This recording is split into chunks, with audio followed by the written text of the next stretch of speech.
Salut et bienvenue dans cette 13e vidéo qui porte sur l'apprentissage de l'algorithme. Dans les vidéos précédentes, nous avons parlé des structures répétitives pour et tant que. Nous avons vu au niveau de la structure répétitive pour qu'il fallait déclarer un compteur et que cette structure nous permettait beaucoup plus d'exécuter une partie du programme un certain nombre de fois. Par contre, au niveau de la structure répétitive tant que, nous avons compris qu'on peut également faire la même chose, mais que nous pouvions également obliger l'utilisateur à entrer une donnée précise. Et la particularité que nous avons vue au niveau de la structure répétitive tant que, c'est qu'il fallait initialiser le compteur que nous avons déclaré, mais qu'il faut également nécessairement incrémenter ou décrémenter le compteur au sein des instructions de la structure répétitive tant que pour ne pas créer une boucle infinie.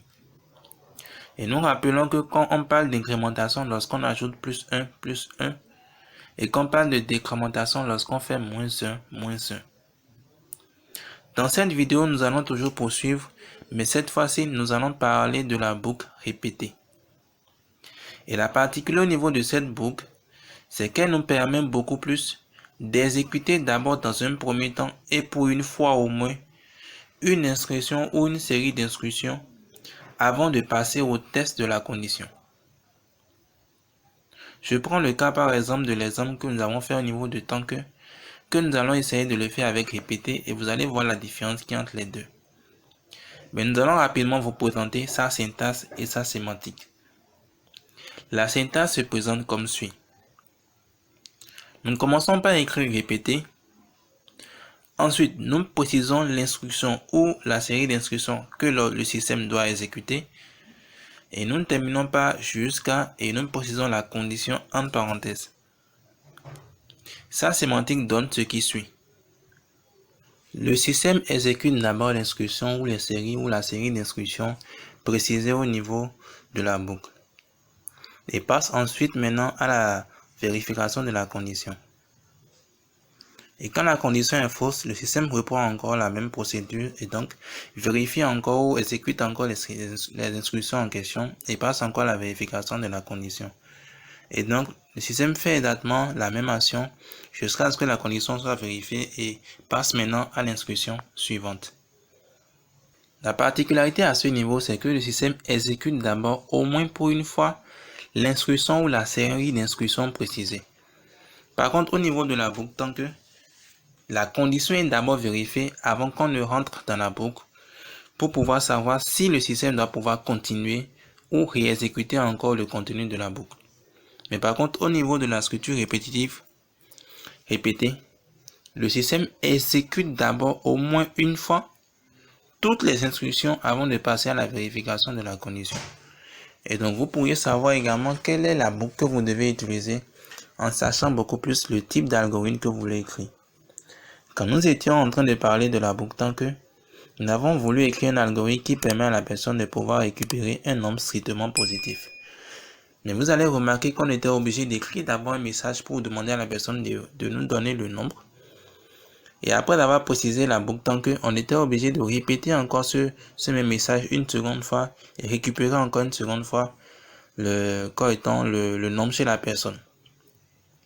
Par contre, avec la boucle répétée, nous ne sommes plus obligés de pouvoir faire ceci parce que nous l'avons fait au niveau de tant que pour au moins récupérer ne serait-ce qu'une fois le nombre chez la personne avant de passer à la vérification.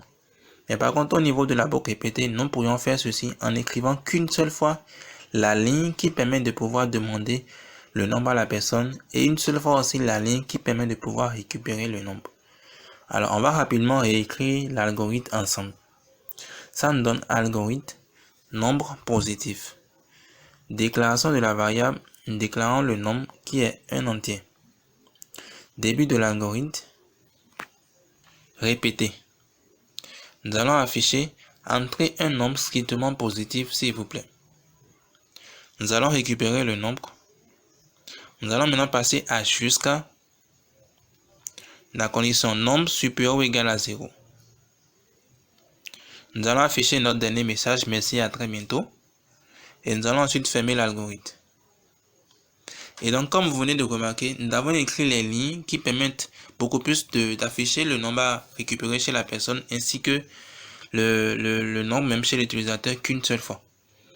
Et donc, vous devez garder en tête que la conclusion générale à accepter ici, c'est que vous êtes en mesure de pouvoir exécuter ne serait-ce qu'une fois au moins l'instruction ou la série d'instructions précisées avant la vérification de la condition. Et vous avez également la possibilité de l'utiliser au niveau du second cas également, comme vous l'avez fait avec la boucle tant que. Et donc, à ce niveau aussi, nous pouvions afficher également une partie du programme un certain nombre de fois. Et vous suffit toujours de préciser un compteur, de l'incrémenter ou de le décrémenter en tenant compte bien sûr de l'algorithme que vous êtes en train d'écrire.